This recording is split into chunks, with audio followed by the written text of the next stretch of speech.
pala yun. Amen. Sa magpapalang gabi po sa bawat nga po pala ang kabataan ni KFC na magbabayad ng salita ng Panginoon dahil ang salita ng Panginoon ay napagbago sa aming buhay. Ang salita ng Panginoon ay tinawag niya kami sa aming mga kasalanan, sa aming mga ginagawa dati ngayon. Nabago namin na dati wala kami oras sa ganitong gawain, pero ang Panginoon ay kumito sa aming mga buhay na kami sumampalataya sa aming Panginoon na maaga dahil ang Panginoon ay pinapahayag. Kaya kami ay ganyan pinakilala sa Kanya. At ang Panginoon po ay tayo ay iniingatan niya, kababaitaan niya tayo sa ating mga pang-araw-araw sa pamumuhay. Ang Panginoon po ay kaya niya po tayong baguhin kahit sino man tayo. Kung tayo ay may pananampalataya lamang sa ating Panginoon.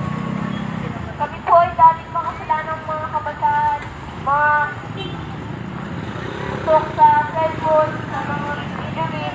Wala pong oras sa ating Panginoon. Pero Diyos ay kumita sa ating mga buhay.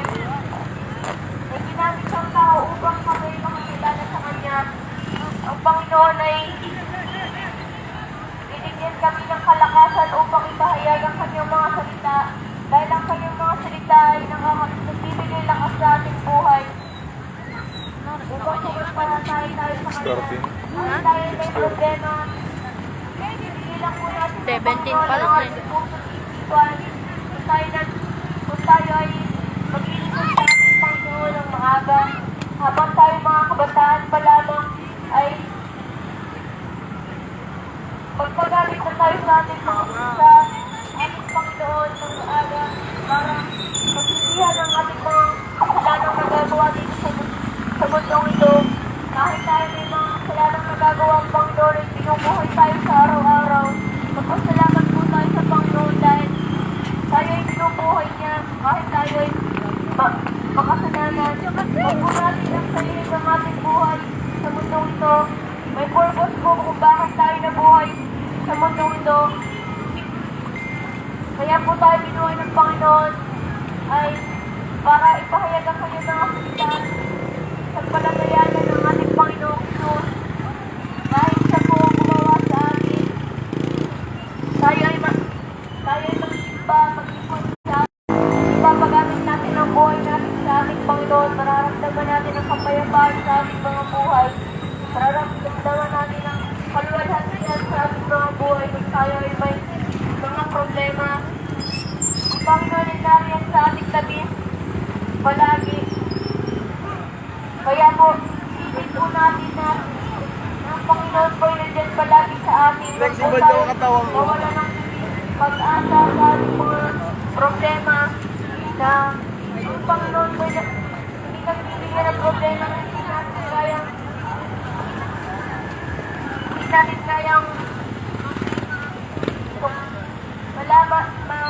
mabigyan ng kaulugan. Kaya ang Panginoon, sumampalataya tayo sa ating Panginoon, pagkakasalan natin ang ating mga kasalanan. Talikuran na natin ang ating mga kasalanan. Gumawa tayo ng mabuti sa ating Panginoon. Tayo ay kaya po inaanyahan po namin kayo na tayo po ay maglingkod, magsimba sa ating Panginoon. Purihin na natin ang ating Panginoon sa ating mga buhay. Dahil kung wala ang ating Panginoon, hindi tayo mabubuhay sa mundo ito. Kaya kung pasalamatan po natin sa araw-araw ang ating Panginoon. Dahil kahit tayo ay may kasalanan, kung tayo may mga kasalanan, ay ang Panginoon ay binubuhay pa rin tayo sa araw-araw. Binibigyan tayo ng pagpapala sa ating mga buhay. Kaya po, lagi tayong magpasalamat sa ating Panginoon sa lahat ng blessings na binibigay niya sa atin. Dahil ang Panginoon lamang ang makapagbago sa atin. Kaya po, sampalatayanan na po natin ang ating Panginoon habang tayo nabubuhay sa punong ito. Dahil hindi po natin alam kung kailan tayo pumuli ng ating Panginoon. Hindi po natin alam kung sa impyerno o sa langit. Kaya po, pag-isipan po natin ang lahat ng ating ginagawa sa araw-araw. Kung nakakabuti pa ito sa harap ng ating Panginoon. Kaya po, inaaniyahan po natin kayo na mag-ipon na po tayo sa ating Panginoon. Pag-alit na po natin ang ating bond sa ating Panginoon habang tayo bubulong sa mundo. Kaya po, salamat po sa pakikinig. Pero tinatanggap ko kayo. Listen nyo na, kanina pa kayo dito, wala pa kayong plano. Girl nga, ikaw na. Nakakain pa eh. Talaga naman si Kurt.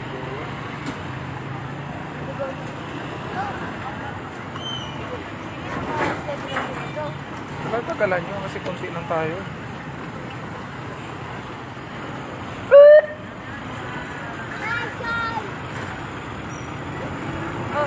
Humanis sa mapagpalang gabi po sa bawat isa.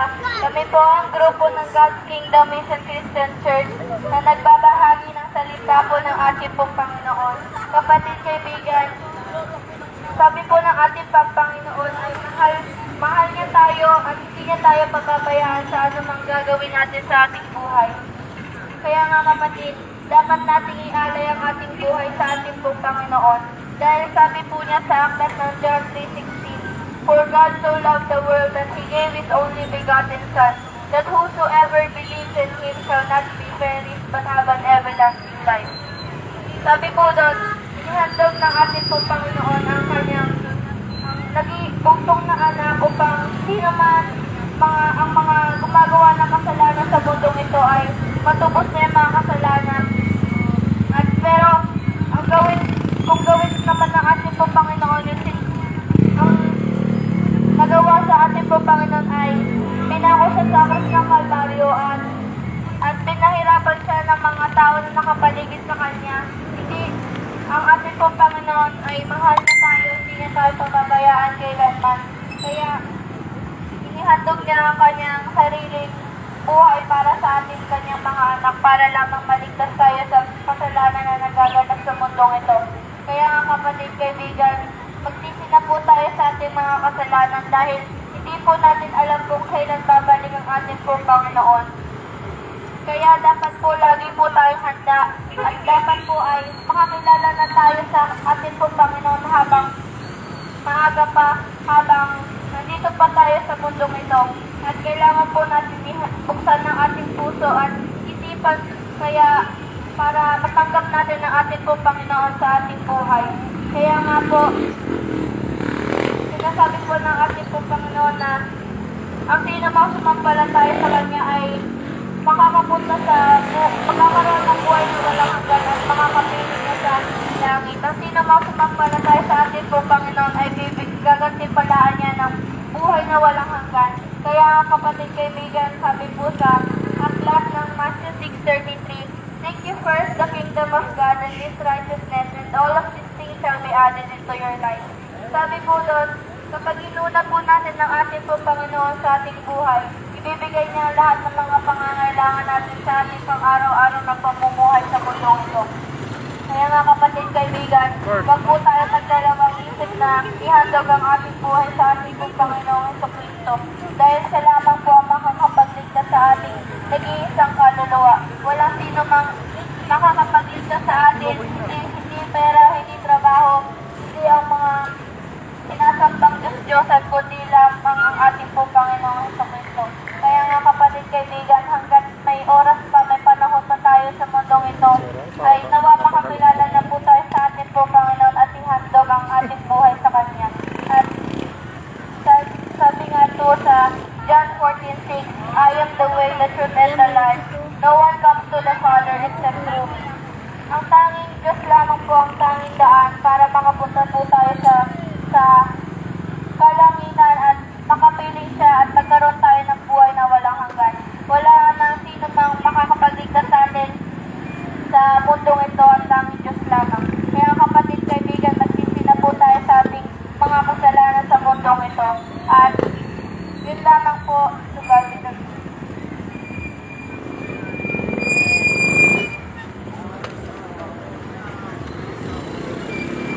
Yung pagpapalang po sa lahat Sino hawak nito? Lapit na ako. Pindutin mo yung 1 gig, ha? Huwag. Sabi nga po sa Garden Line, kung sino man ang papasok sa pintuan ng Diyos, ang sa'yo nalilipot sa kanila. Tayo pumasok lang tayo sa pintuan ng ating Panginoon kapatid. Madali lang ito kapatid kung susundin mo lang ito kapatid. Dahil nagbago na kapatid, kailangan natin pumasok sa Diyos kapatid. Dahil yan lang ang makakapagligtas sa atin na pumasok tayo sa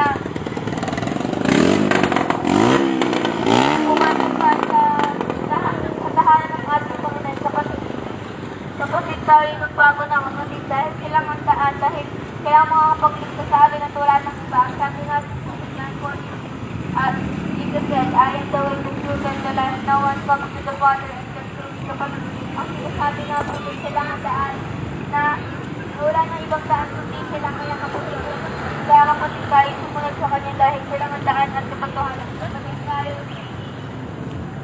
tayo sumunod sa kanya at para maligtas tayo at hindi tayo po sa nagdagatan ako kapatid tayo na lingkod na sa kanya dahil malapit na dumating ang ating Panginoon. Kapatid, wala na po. Kapatid, malapit na dumating ang oras ng ating Panginoon. Malay mo, mamaya o bukas sa isang araw kapatid. Tayo maghanda na dahil malapit na at tayo Malapit na. Malapit na. at kailangan na ito ng alit na wala tayo wala na nga. Dalawa? Kapatid, habang may oras pa, Wala susunod. mag-ikot na tayo sa kanya kapatid. At kapatid, dahil kailangan sa ating Go, go, go. ang ating maasahan natin. Maasahan. Sabi ko sa God bless po. si Roma, kapatid, walang tao po, walang tao makasalanan kapatid. Sabi ko, lahat tayo ay makasalanan. Ang hindi makasalanan kapatid tayo magbago na kapatid dahil wala nang hahatungan na ating buhay. Sino nun to? Walang na buhay lang natin ito kapatid. Kapatid tayo, maglikod na tayo sa kanya kapatid. Wala nang itang magagawa ko ang Panginoon lang. Yung boss kanina pa nakalis. At subad kita lang. Yung boss kanina pa nakalis. Isang mapagpalang gabi po sa lahat po at salamat po sa inyong pakikinig. Alam ko po ay ang Diyos po ay may plano, itinakda ang araw na ito upang katagpuin tayo sa ating pangangailangan, kasalanan. Marahil isa sa kamag-anak natin ay may mga sakit at karamdaman, humihingi ng tulong. Kaibigan kapatid, marahil ang iba ay talunan sa sugal at wala ng pera, naubos na, nagla na ang bahay. Kaibigan kapatid, ang Diyos ay may klaro, may malinaw na mensahe ang Diyos para sa araw na ito upang kaibigan kapatid magkaroon tayo ng tunay na relasyon. Sasagutin ng Diyos ang ating mga katanungan, hindi ang tao, hindi ang mga ngaral. Diyos mismo kaibigan kapatid ang kakatagpo sa iyo, buksan mo lamang ang iyong puso. Kaya ang aming gawain po ay dito lamang sa Spain Street, Lot 9, Lot 12, Base 5, San Marino. At kung ikaw ay nakikinig, malayo ka man o malapit, alam ko ang Diyos ay may gagawin sa iyo sa oras na ito. Kaya kaibigan, narito kami upang mangaral, hindi para mga lakal, magbigay ng tracts at paningil. Kaibigan, ang kayamanan natin, hindi ito magbibigay sa atin ng kaligtasan. Marahil nasumpungan mo ang kayamanan sa daigdig na ito. Ikaw ay marangya, mataas ang grado mo, nag-aaral ka, nakamtan mo ang kapayapaan sa daigdig, marami kang ari-arian. Pero kaibigan kapatid, kapag wala tayong tunay na relasyon sa ating Panginoon, isang araw kukunin ng kaaway ng dyablo ang kayamanan natin, mapupunta sa bisyo, sa ospital, mapupunta tayo sa kulungan. Isang araw, kaibigan kapatid, dahil wala tayong tunay na relasyon sa ating Panginoon, walang proteksyon sa ating Panginoon. Kaya kaibigan kapatid, may sinabi sa kanyang salita sa Roma Ang kabayaran ng kasalanan ay kamatayan, subalit ang regalo ng ating Panginoon ay buhay na walang hanggan. Kaya kaibigan, kapatid, haleluya, isang araw, makakanta natin ang ating ginawa sa daigdig na ito, aanihin natin. Kapag tayo namuhay sa kasalanan, hindi tayo naglilingkod sa ating Panginoon, wala tayong oras sa pangangaral, sa tulad ng mga batang ito, na kung saan, haleluya, pinaguyod ang salita ng ating Panginoon, pinaglaban ng pananampalataya, kahit na gabing-gabi na, nangangaral pa rin, hindi natakot sa mga gumagawa ng masama. Kaibigan, kapatid, isang araw, ipagtatanggol ang mga batang ito ng ating Panginoon sa mga masasamang loob. Kaibigan, kapatid, may gantimpala sa paglilingkod. Marahil ikaw ay mayaman ka, kaibigan, matatag ang posisyon mo, ang trabaho mo, konektado ka sa mataas na kumpanya, kaibigan, kapatid, haleluya. Pero ikaw, kaibigan, hindi ka nakakilala sa ating Panginoon.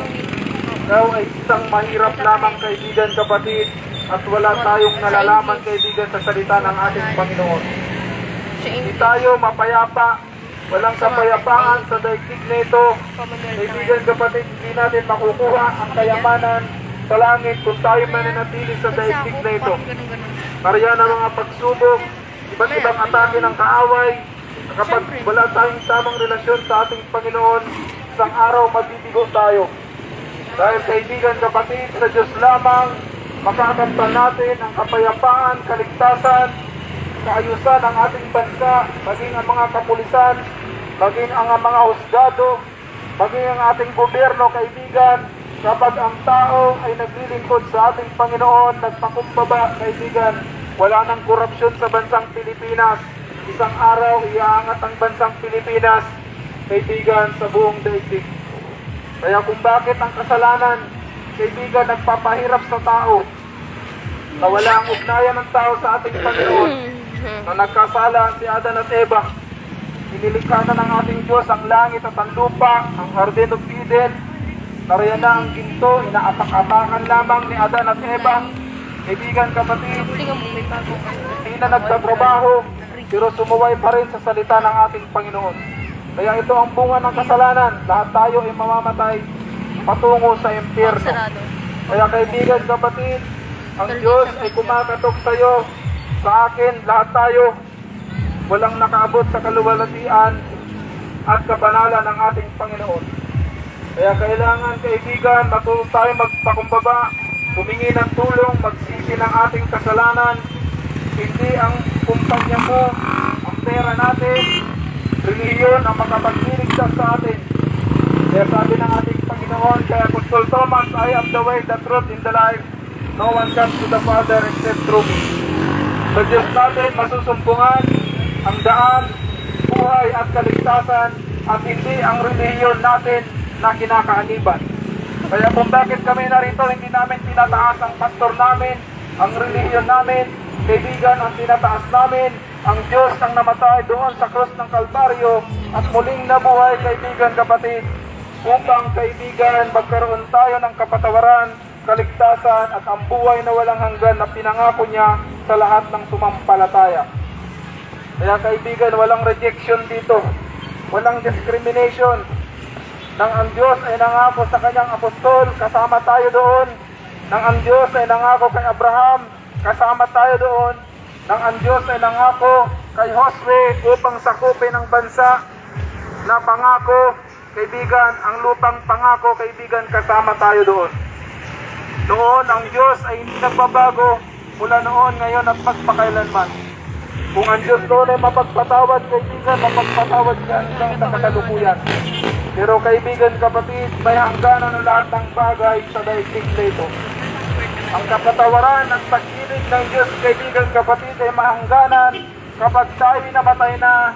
At kapag tayo, kaibigan, kapatid, hindi naglingkod sa ating Panginoon, kaibigan, hindi na natin makakamtan ang buhay na wala hanggan na kapag hindi tayo nakapagsisi ng ating kasalanan. Hindi tayo humingi ng tawad ng ating mga kasalanan. Kapag tayo nabubuhay pa, kaibigan, may pag-asa pa naman. Pero, kapatid, haleluya, pag pinalagpas natin ang pagkakataong ito, hindi natin pinakinggan ang salita ng ating Panginoon at patuloy tayo sa ating mga kasalanan, bisyo, alak, babae, sugal, kaibigan kapatid, isang araw, hindi na natin masusumpungan ang salita ng ating Panginoon. Hallelujah! Kung minsan, kaibigan kapatid, pati kamag-anak mo, i-reject ka na.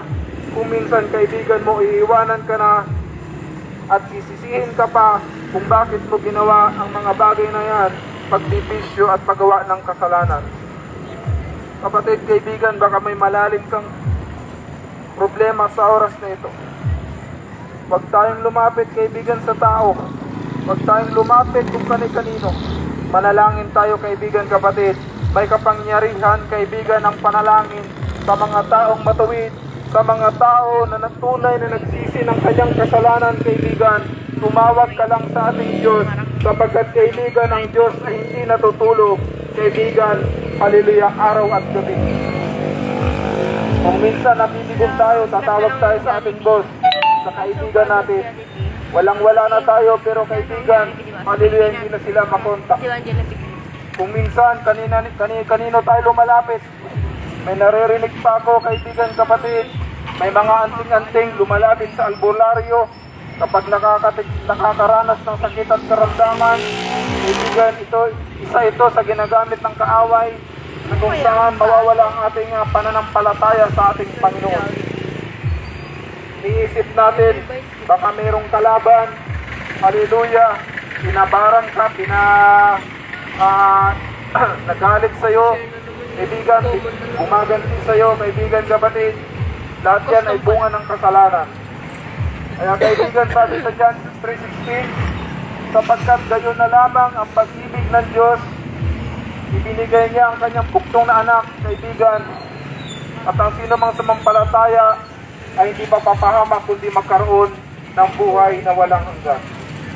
Kaya kaibigan, kapatid, meron tayong mauunawaan dito sa salitang ito sa John 3:16 ng puso ng Biblia, na kung saan pinatunayan ng ating Panginoon na kaisa-isang salita, kaibigan, ang salitang pag-ibig, kaibigan, ang magpapadama sa atin, maliban, kaibigan, kapatid, ang Diyos lamang ang magpapatunay sa iyo na kapag tayo sumampalataya hanggang sa ating kamatayan, hindi tayo iiwanan ng ating Diyos na buhay.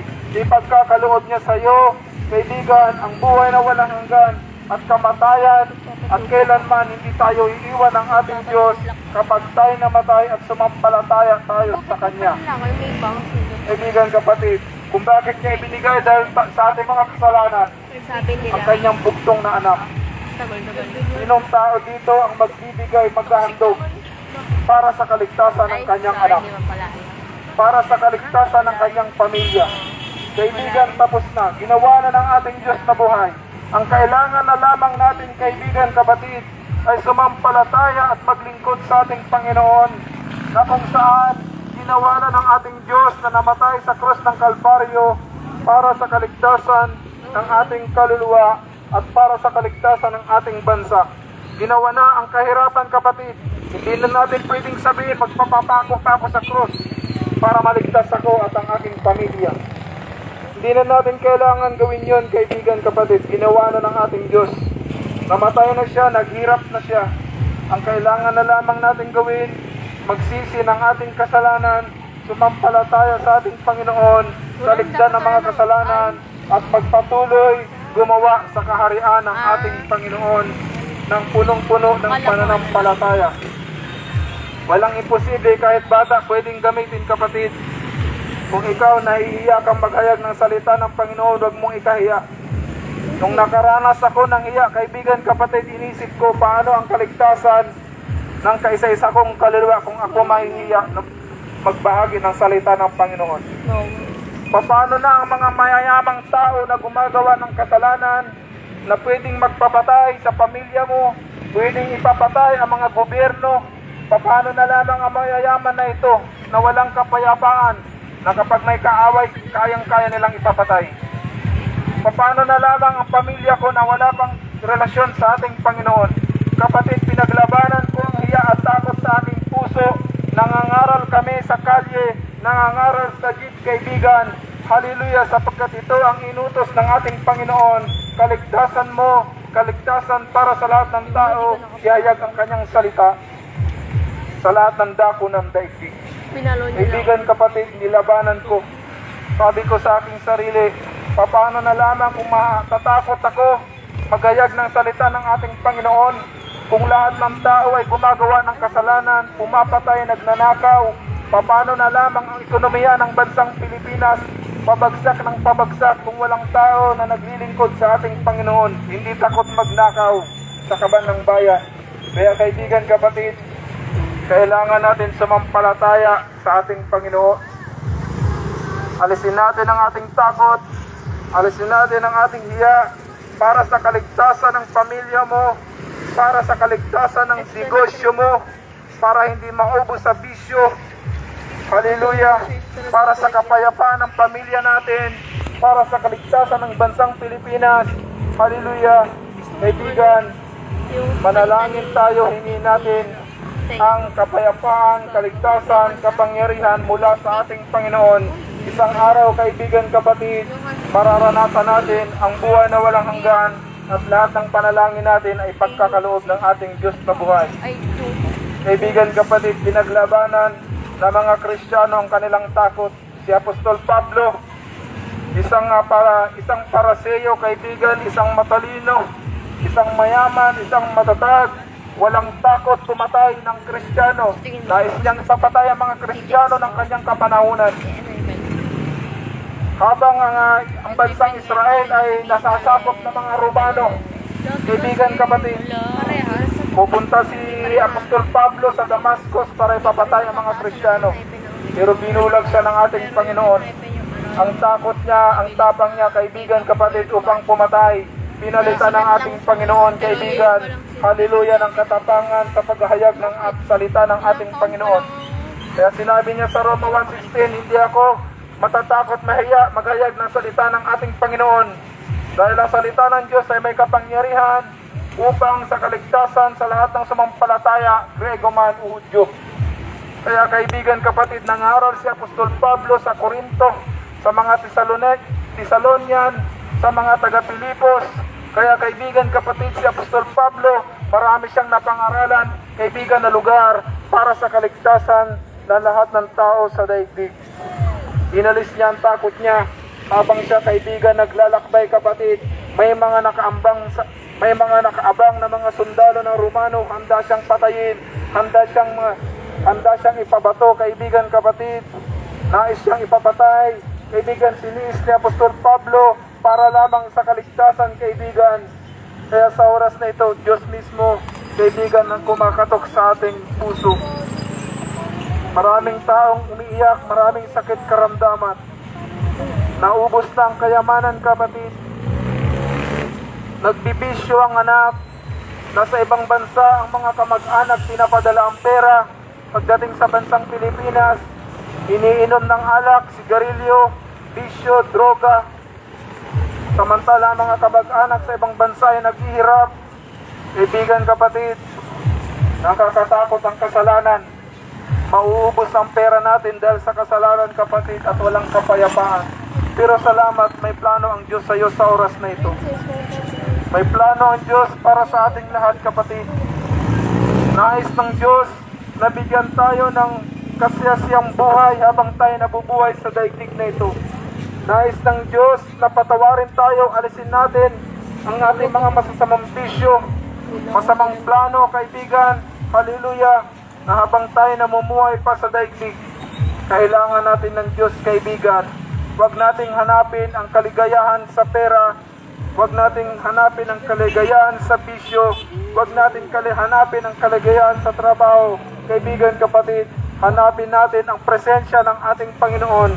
Isang araw, kaibigan, kapatid, hallelujah, punong-puno ka na ng kaligayahan sa puso mo, kaibigan, at hahabulin ka ng mga bus mo, hahabulin ka ng trabaho, sapagkat, kaibigan, sinasamahan ka na ng ating Diyos na buhay, at pinagpapala ka na, kaibigan.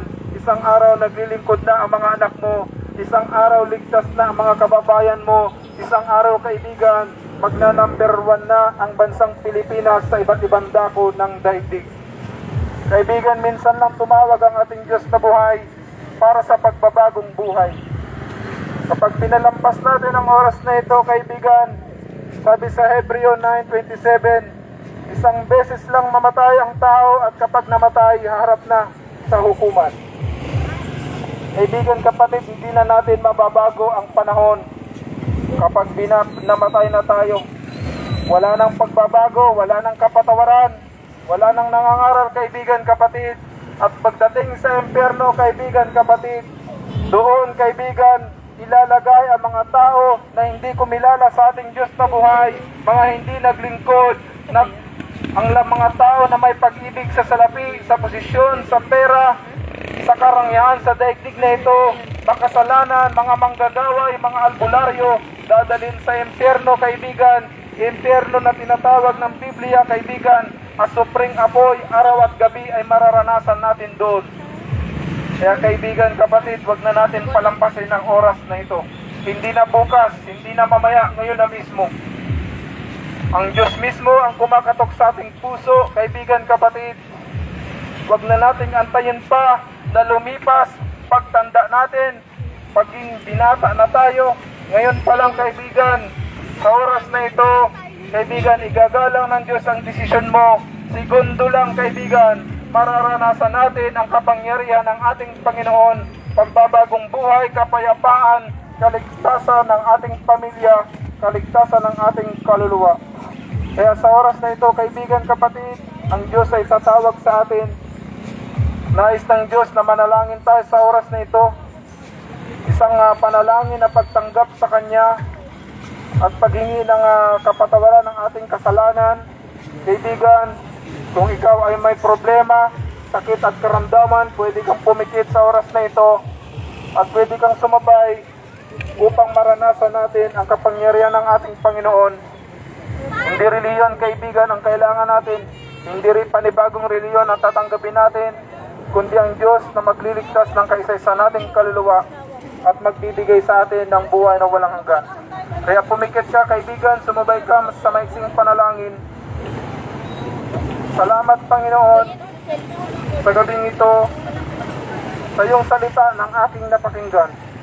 Ako'y sumasampalataya, nagsisisi na sa aking kasalanan. Patawarin mo po ako, Panginoon, mula bata hanggang sa kasalukuyan. Itala mo po ang aking pangalan sa aklat ng buhay. At ako'y nangangako, mula ngayon ako'y maglilingkod na. Tinatanggap kita bilang Diyos na tagapagligtas, manggagamot, at Diyos na magbibigay sa akin ng kapayapaan. Salamat po sa kaligtasan. Ito po ang aking panalangin sa pangalan ni Jesus. Amen. Salamat po sa lahat mga tumanggap. Alam ko may gagawin ang Diyos sa ating buhay. At isang araw, mararanasan natin ang kapangyarihan ng ating Panginoon, sapagkat ang mga tao na walang pananampalataya, kaibigan, hindi makakaranas ng kapangyarihan ng ating Panginoon. Pero kung ikaw hindi mo nakita na isang araw gagaling ang sakit at karamdaman, isang araw hindi mo pa nakikita na magkakaroon ka ng kapayapaan, kaligtasan, kaibigan, ngayon pa lang samampalataya ka, sapagkat ipagkakaloob sa ng Diyos ang mga panalangin mo.